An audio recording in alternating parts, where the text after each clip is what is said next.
여러분 안녕하십니까? 이어서 경남 소식입니다. 지난 4월 KBS 보도로 알려진 20년 경력 베테랑 소방관의 응시 자격 미달과 임용 취소 사태. 현재 소방청이 전수조사를 진행하고 있는데요. 전국의 동료 소방관들이 이들에 대한 임용 취소는 가혹하다며 전원 구제를 요청하고 나섰습니다. 보도에 이형관 기자입니다. 경력 미달 사실이 드러나 20년 동안 근무하던 소방관의 합격이 취소된 사례를 지난 4월 KBS 보도로 처음 확인된 한 베테랑 소방관의 임용 취소 사태. 20년 전 채용 당시 경력 미달 사실이 뒤늦게 확인돼 결국 임용 취소 처분이 내려졌습니다. 현재 소방청은 유사 사례가 더 있을 것으로 보고 전수조사를 진행하고 있습니다. 전수조사가 완벽하게 끝난 건 아니고요. 수십 년 근무했던 직장 나가느냐 안 나가느냐 그런 문제를 가지고 전국의 동료 소방관들이 임용 취소 위기에 놓인 소방관들을 돕기 위해 한자리에 모였습니다. 임용 취소된 소방관을 포함해 추가 적발 인원까지 모두 구제해야 한다는 탄원서를 소방청에 전달하기 위해서입니다. 동료 소방관 6,700여 명이 뜻을 모았습니다. 이들은 20년 전 채용 과정을 문제 삼아 갑자기 임용 취소 처분을 내리는 것은 지나치다고 말했습니다. 또 당시 응시자들은 소방당국 요청에 따라 필요 서류를 제출했을 뿐 허위 경력을 꾸미지 않았고 응시자의 경력을 확인 못한 소방당국 과실이 크다고 주장했습니다. 충청에 근무한 소방관의 신분과 공무원 연금까지 박탈하는 것은 본인의 생명을 무릅쓰고 국민의 생명을 지켜온 소방관에게 너무도 가혹한 처사입니다. 전공로 소방본부 자체 조사 결과 현재 임용 취소 위기에 놓인 소방관들은 전국에 최소 4명. 추가 적발 인원이 더 있는 것으로 알려진 가운데 소방청은 다음 달까지 전수조사 결과를 발표할 예정입니다. KBS 뉴스 이형관입니다.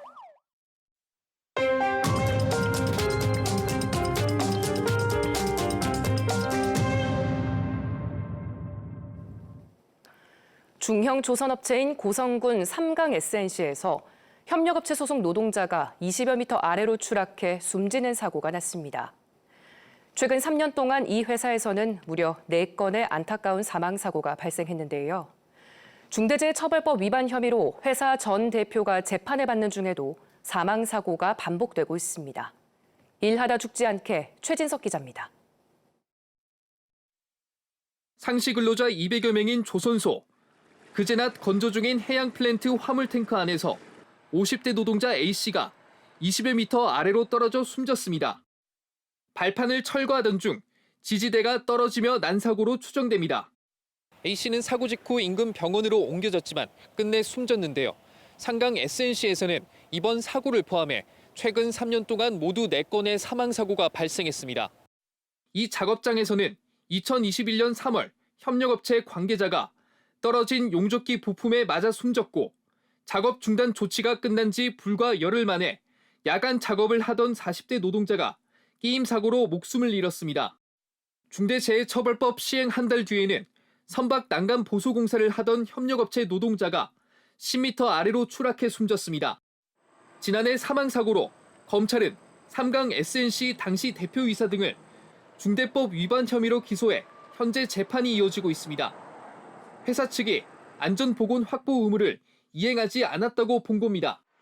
노동계는 회사 대표이사 기소 뒤에도 중대재해가 되풀이되고 있다며 특별 근로감독을 요구했습니다. 삼강 SNC가 지난해 말 대기업 계열 자회사로 바뀐 뒤에도 달라진 것이 없다는 겁니다. 원청이 실제로 하청 노동자, 하청 작업장에 대해서 제대로 점검했는지 위험이 무엇인지를 위험성 평가도 확인을 해봐야 하는 거고요. 회사 측은 고용노동부 조사에 성실히 임하겠다며 다른 입장을 밝히지 않았습니다. 고용노동부는 해당 작업장에 작업중지 명령을 내리고 중대재해처벌법 위반 여부를 조사 중입니다. KBS 뉴스 최진석입니다. 다음 달까지 진주와 남해 등 경남 곳곳에서는 다채로운 가을 축제가 이어집니다. 각 자치단체는 바가지 요금 근절을 이번 축제의 성공 기준으로 삼고 대책 마련에 고심하고 있습니다. 보도에 박기원 기자입니다. 올해 진해 군항제 때 통돼지 바비큐 한 접시에 5만 원. 높은 가격과 터무니없이 부실한 양은 방문객들의 공분을 샀습니다. 최근 끝난 충남 예산 맥주 페스티벌은 바가지 요금 없는 축제로 입소문이 나면서 예상보다 방문객이 3배나 늘었습니다. 1,000원에서 최대 12,000원의 합리적인 가격 책정에다 주변 상인들도 할인 캠페인에 동참한 덕입니다. 바가지 축제라는 이미지가 생기고 하면은 시장도 마찬가지고 축제도 마찬가지고 장기적으로 가기 힘들다는 의견이. 다음 달까지 경남에서 열리는 가을 축제는 진주 남강 유등 축제와 남해 독일 마을 맥주 축제, 마산 국화 축제 등 20여 개. 자치단체마다 바가지 요금 대책 마련에 나섰습니다. 남해군은 음식 판매점 모집 공고에 바가지 요금 근절을 못 받고 가격 표시제를 운영하기로 했습니다. 또 입점료를 지난해보다 30% 낮춰 상인 부담을 덜어줍니다. 진주시는 입점업체와 적정 음식 가격을 사전에 조율해 확정하기로 했습니다. 축제 기간 음식 가격과 중량을 표시하고 2시간마다 모니터링할 계획입니다. 지켜지지 않을 경우에는 1차, 2차 경고를 거쳐서 퇴출을 시키는 그런 아주 강력한 대책을 준비를 하고 있습니다. 바가지 요금이 지역의 이미지 저하로 이어질 수 있는 만큼 시민단체도 감시를 강화합니다. 바가지 요금을 낮추는 이런 것들을 협약을 해서 좀 시민들에게 더 좋은 축제의 이미지를 남겨줄 필요가 있다고 생각합니다. 축제의 성공 기준으로 자리 잡고 있는 바가지 요금. 시민단체는 축제장 주변 음식과 숙박시설에 대한 요금 점검도 병행해야 한다고 지적합니다. KBS 뉴스 박기원입니다. 창원시 진해구 웅동 레저단지를 둘러싼 법적 다툼이 길어질 전망입니다. 관계기관마다 구상하던 정상화 방안은 법정 공방이 마무리돼야 본격 추진될 예정이어서 진해 웅동지구의 사업은 더 표류할 수밖에 없습니다. 보도에 손원혁 기자입니다. 창원시가 부산 진해 경제자유구역청으로부터 진해 웅동 레저단지 시행자 자격을 박탈당한 것은 지난 3월. 이 처분이 부당하다며 창원시가 제기한 가처분 신청이 최근 2심에서 인용됐습니다. 부산 진해 경자청은 재항고할 계획입니다. 가처분 외에 관련 본안 소송 심리도 11월부터 시작됩니다. 대체 사업자를 공모해 정상화를 꾀하겠다던 주무관청은 예상치 못한 전개입니다. 이렇게 해서 시간을 수년을 끌면은 결국은 사회적으로 굉장한 부담과 그 피해는 결국 창원 시민 경남도민단에 돌아간다. 최소 1년 이상인 소송기간, 자녀사업 추진은 불가능합니다. 창원시를 비롯한 관계기관 사이 협의와 조정은 결국 법원 판단에 의존하게 됐습니다. 최고 책임자들과 만나서 정말 난제를 풀어내는 그런 정치적 협상력, 이것을 시장님이 가지셔야 된다. 여러 가지 또 만나서 이야기 드려서 풀어야 될 것도 있고요. 병행해서 또 소송으로 가야 될 것도 있고 그렇습니다. 다만 창원시는 공동사업 시행자인 경남개발공사와 단절됐던 논의가 최근 재개됐다고 강조합니다. 사업 정상화에 물꼬를 터 관계기관을 설득하겠다는 겁니다. 과거에 면담조차 안 하고 이렇게 분란이 됐던 것은 다 없어지고 지금은 계속 공통된 의견을 만들어가는 과정으로 그래 보시면 좋겠고. 웅동지구 민간사업자의 채무 불이행 위기가 거론된 것은 2020년. 지난 3년 동안 정상화 방안은 찾지 못하고 책임 공방만 이어졌습니다. 이제는 행정기관 간 소송에다 민간사업자와 줄소송까지 예견되면서 진해 웅동지구 정상화 방안은 더 표류할 수밖에 없습니다. KBS 뉴스 손원혁입니다. 오늘도 흐린 하늘에 가을비가 이어지겠습니다. 비가 내리면서 기온이 어제보다 낮겠는데요. 창원의 한낮 기온이 24도를 보이는 등 대부분 지역에서 예년보다 낮겠습니다. 레이더 영상 살펴보시면 밤사이 많은 비를 내렸던 강한 비구름은 모두 빠져나갔고요. 지금은 곳곳으로 약하게 이어지고 있습니다. 이번 비는 밤까지 내렸다 그쳤다를 반복하다 차차 소강 상태를 보이겠는데요. 오늘 밤까지 예상되는 강수량은 5에서 30mm 정도입니다.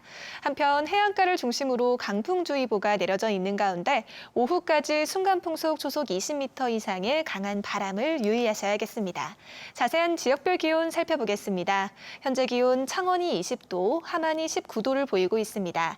한낮에는 창원이 24도, 창녕이 23도로 어제보다 조금 낮겠습니다. 서부 지역도 진주가 20도, 거창이 18도로 출발하는 아침이고요. 한낮에는 진주가 24도, 합천 23도 예상됩니다. 바다의 물결은 전해상에 풍랑주의보가 내려져 있는 가운데 동해남부 앞바다에서 최고 4m로 매우 높게 일겠습니다. 비가 그치고 난 뒤 당분간 별다른 비 소식 없이 구름만 가끔 지나겠습니다. 날씨였습니다. 경남에는 어제부터 100mm 안팎의 많은 비가 내리면서 비 피해 신고가 잇따랐습니다. 어젯밤 9시쯤 통영시 광도면 시외버스 터미널 앞 신호등이 비바람에 부러졌고 오늘 0시 반쯤 통영시 문화동 한 도로에서도 나무가 쓰러지는 등 경남 소방에서 11건의 안전조치를 했습니다. 경남 지역에 내려졌던 호우특보는 모두 해제됐고 산사태 위기경보는 주의보로 유지되고 있습니다. 금융감독원은 경남은행 PF대출 담당자의 77차례에 걸친 횡령사고의 전체 횡령 금액이 역대 최대 규모인 2,900여 원이라고 발표했습니다. 경남은행 대출 담당자 이모 씨는 2009년부터 지난해 7월까지 전국 17개 PF 사업장에서 대출금과 대출 원리금을 돌려막는 방식으로 범행을 저질렀고 은행 손실은 595억 원이라고 금감원이 밝혔습니다. 경남은행 측은 지난 9일 구속 기소된 이모 씨의 자산을 압류해 은행이 실제 입는 손실은 300억 원 정도가 될 것이라고 밝혔습니다. 창원지법은 살인 혐의로 기소된 60대 남성 A씨에게 징역 15년을 선고했습니다. A씨는 지난 1월 창원시 진해구 한 주거지에서 함께 술을 먹던 지인을 폭행해 숨지게 한 혐의로 재판에 넘겨졌습니다. A씨는 지인이 자해를 했고 자신이 치매를 앓고 있어 심신미약에 해당한다고 주장했지만 재판부는 이를 받아들이지 않았습니다. 뉴스를 마칩니다. 시청해주신 여러분 고맙습니다.